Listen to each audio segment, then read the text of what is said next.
ఏదైనా పండగ వస్తే చాలు టీవీలో మంగ్లీ పాట వినాల్సిందే. జానపదమంటే ఆమె, ఆమె అంటే జానపదం అన్న రేంజికి వెళ్ళిపోయింది. కాని ఇప్పుడామె పేరు పాటల కోసం కాదు, పంజాగుట్ట పోలీస్ స్టేషన్ రికార్డుల్లో వినిపిస్తోంది.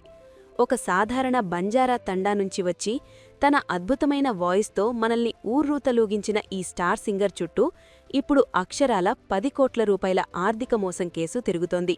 ఏంటి, షాకయ్యారా? కేవలం డబ్బులే కాదు, ఆమె మీద ప్రాణహాని బెదిరింపులు కూడా ఉన్నాయట. అసలు మన మంగ్లీగారికి ఈ కష్టమెందుకొచ్చింది? ఆమె నిజంగానే మోసం చేసిందా, లేక ఎవరైనా ఆమెను కావాలని ఇరికించారా? ఒకవైపు వరుస హిట్ పాటలతో దూసుకుపోతున్న మంగ్లీ కెరీర్లో ఈ 10 కోట్ల స్కామేంటి అనే విషయాలు ఈ వీడియోలో తెలుసుకుందాం. సో వీడియోని స్కిప్ చేయకుండా చివరి వరకు చూడండి. ప్రస్తుతానికి అసలు ఇష్యూ ఏంటో చూస్తే, హైదరాబాద్లోని పంజాగుట్ట పోలీస్ స్టేషన్లో మంగ్లీ అలియాస్ సత్యవతి రాథోడ్పై ఒక భారీ చీటింగ్ కేసు నమోదైంది. బాధితులు ఫిర్యాదు చేసిన దాని ప్రకారం మంగ్లీ దాదాపు 10 కోట్ల రూపాయల మేర మోసం చేసిందట. కేవలం ఆమె ఒక్కతే కాదు, ఆమె సోదరుడు శివ, మరికొంతమంది కలిసి ఒక టీంలా ఏర్పడి ఈ తతంగం నడిపించారని పోలీసులు చెబుతున్నారు. వీళ్లంతా కలిసి సామాన్యులను పట్టుకుని, మా దగ్గర మైక్రోఫైనాన్స్ స్కీమ్సున్నాయి, మా బిజినెస్లో పెట్టుబడులు పట్టండి, మీకు తక్కువ కాలంలోనే ఊహించని లాభాలు వస్తాయి అని ఆశ చూపించారట. పాపం మన జనం కూడా మంగ్లీలాంటి సెలబ్రిటీ చెప్తోంది కదా అని నమ్మి సుమారు 100 నుంచి 150 మంది తమ కష్టార్జితాన్ని వాళ్ల చేతుల్లో పెట్టేశారు. నెలలు గడిచినా లాభాలు రాకపోగా, కనీసం వాళ్లు పెట్టిన అసలు డబ్బు కూడా తిరిగి ఇవ్వకపోవడంతో బాధితులు రోడ్డున పడ్డారు. ఇక్కడితో అయిపోతే ఇది మామూలు ఆర్థిక నేరమయ్యేది. కాని ఇందులో మరో ట్విస్ట్ ఏంటంటే, ఈ కేసులో ప్రాణహాని బెదిరింపులు కూడా ఉన్నాయట. బాధితుల తరపున ఈ విషయాన్ని ప్రశ్నించిన లాయర్ సుబ్బారావు గారికి మంగ్లీ టీం నుంచి ఫోన్ కాల్స్ వెళ్లాయట. నీకెందుకురా ఈ గొడవ? ఎక్కువ మాట్లాడితే రోడ్డు ప్రమాదం చేయించి చంపేస్తాం, కనీసం నీ శవం కూడా దొరక్కుండా చేస్తాం అని మంగ్లీ, ఆమె సోదరుడు శివ తనను బెదిరించారని ఆయన పోలీసులకు ఫిర్యాదు చేశారు. వినడానికే చాలా వైల్డ్గా ఉంది కదా. ఒక సింగర్ ఇలాంటి మాటలు మాట్లాడతారని ఎవరైనా ఊహిస్తారా? ఈ వ్యవహారంలో పోలీసులు ఇప్పుడు బిఎన్ఎస్ సెక్షన్ 351(2), 352 కింద కేసులు నమోదు చేశారు. దీనికి తోడు విరాటపర్వం చిత్ర డైరెక్టర్ వేణు ఉడుగుల పేరు కూడా ఈ వివాదంలో వినిపించడం అందర్నీ ఆశ్చర్యానికి గురిచేస్తోంది. ఆయన కూడా ఈ బెదిరింపుల్లో భాగస్వామి అని లాయర్ ఆరోపిస్తున్నారు. మరి ఈ వ్యవహారం చివరికి ఎంతవరకు దారితీస్తుందో చూడాలి.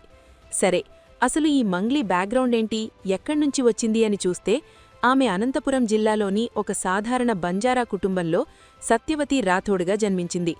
ఒకప్పుడు టీవీ ఛానల్స్లో తీన్మార్ వార్తలు అనే ప్రోగ్రాంలో తెలంగాణ యాసలో వార్తలు చెబుతూ చాలా త్వరగా పాపులర్ అయిపోయింది. ఆ తర్వాత బతుకమ్మ, బోనాలు పాటలతో తెలంగాణ ఇంటి ఆడపడుచుగా మారిపోయింది. ఇక సినిమాల్లోకి వచ్చాక రాములా రాములా అంటూ గ్లోబల్ రేంజ్ గుర్తింపు తెచ్చుకుంది. సారంగదరియా, బుల్లెట్టు బండి, జింతాక్ లాంటి పాటలతో మన యూట్యూబ్లో రికార్డులను షేక్ చేసేసింది. ఇంతటి ఎనర్జీ ఉన్న సింగర్ ఇప్పుడు ఇలాంటి కేసులు, స్కామ్స్తో వార్తల్లో ఉండడం ఆమె ఫ్యాన్స్కి మింగుడు పడ్డం లేదు. ఫ్రెండ్స్, ఇక్కడ మీకో చిన్న ప్రశ్న.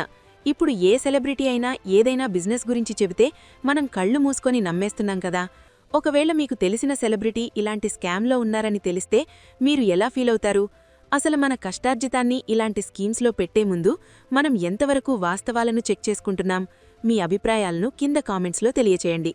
నిజానికి మంగ్లీకి వివాదాలు అనేవి ఒక అలవాటుగా మారిపోయాయి అనిపిస్తోంది. గతంలో కూడా ఆమె మీద చాలా ఆరోపణలు వచ్చాయి. 2021లో ఒక బోనాల పాటలో అమ్మవారి గురించి వాడిన సాహిత్యం భక్తుల మనోభావాలను దెబ్బతీసిందని పెద్ద రచ్చ జరిగింది. అలాగే ఇటీవల కన్నడ సినిమా కేడీ ద డెవిల్లోని ఒక పాటలో అభ్యంతరకరమైన పదాలు ఉన్నాయని నెటిజన్లు తిట్టిపోస్తే ఆమె బహిరంగంగా క్షమాపణలు కూడా చెప్పాల్సి వచ్చింది. వీటన్నిటికీ మించి 2025 జూన్లో ఆమె బర్త్డే పార్టీ మీద పోలీసులు రైడ్ చేయడం పెద్ద సెన్సేషన్ అయిపోయింది. అక్కడ పర్మిషన్ లేని మద్యం, భారీ సౌండ్ సిస్టమ్స్ వాడటమే కాకుండా డ్రగ్స్ కూడా వాడారనే ఆరోపణలు వచ్చాయి. ప్రతిసారీ ఏదో ఒక గొడవలో మంగ్లీ పేరు ఉండడం ఆమె వ్యక్తిగత ప్రతిష్టను భారీగా దెబ్బతీస్తోంది. ఏపీలో గత వైసీపీ ప్రభుత్వం హయాంలో ఆమె కొన్ని పదవులు పొందడం కూడా చాలామందికి నచ్చలేదు. ఆ తర్వాత జరిగిన రాజకీయ మార్పుల వల్ల ఆమె చేసే పనుల మీద, ముఖ్యంగా దేవాలయాలు సందర్శన మీద కూడా ట్రోల్స్ వచ్చాయి. ఇంకా ఇప్పుడు నమోదైన ఈ 10 కోట్ల మోసం కేసు ఆమె కెరీర్కి ఒక పెద్ద మాయని మచ్చలా తయారైంది. ఒకప్పుడు మైక్ పట్టుకొని పాటలు పాడిన మంగ్లీ ఇప్పుడు పోలీస్ స్టేషన్లో సమాధానాలు చెప్పుకోవాల్సిన పరిస్థితి వచ్చింది. పైగా ఈ వివాదంలో బాధితులు 150 మంది దాకా ఉన్నారంటే ఇది ఎంత పెద్ద ఇష్యూనో మనం అర్థం చేసుకోవచ్చు. ప్రస్తుతానికి విచారణను వేగవంతం చేశారు. లాయర్ సుబ్బారావు తనకు ప్రాణహాని ఉందని రక్షణ కోరడంతో ఈ కేసును పోలీసులు చాలా సీరియస్గా తీసుకున్నారు. ఇక మంగ్లీ సోదరుడు శివ మరియు డైరెక్టర్ వేణు ఉడుగుల పాత్రలపై కూడా ఆరా తీస్తున్నారు. సెలబ్రిటీలు అంటే సామాన్య ప్రజలకు ఒక ఇన్స్పిరేషన్లా ఉండాలి, కానీ ఇలాంటి చీటింగ్ స్కీమ్స్ వెనక ఉండడం నిజంగా దురదృష్టకరం.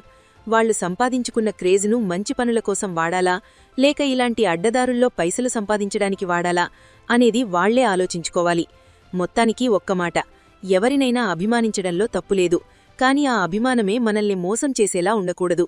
ముఖ్యంగా డబ్బు విషయంలో ఎంతటి సెలబ్రిటీ చెప్పినా 1కి 10 సార్లు ఆలోచించి నిర్ణయం తీసుకోవడం మంచిది. మరి ఈ మంగ్లీ కేసు వివాదంపై మీరేమనుకుంటున్నారు? ఇది ఆమె ఎదుగుదలను ఓర్వలేక చేసిన కుట్ర అని భావిస్తున్నారా, లేక నిజంగానే మోసం జరిగి ఉంటుందంటారా? మీ అభిప్రాయాలను మాతో పంచుకోండి. చట్టం తన పని తాను చేసుకుంటుంది. చివరకు నిజం ఏదో బయటకు వస్తుందని ఆశిద్దాం.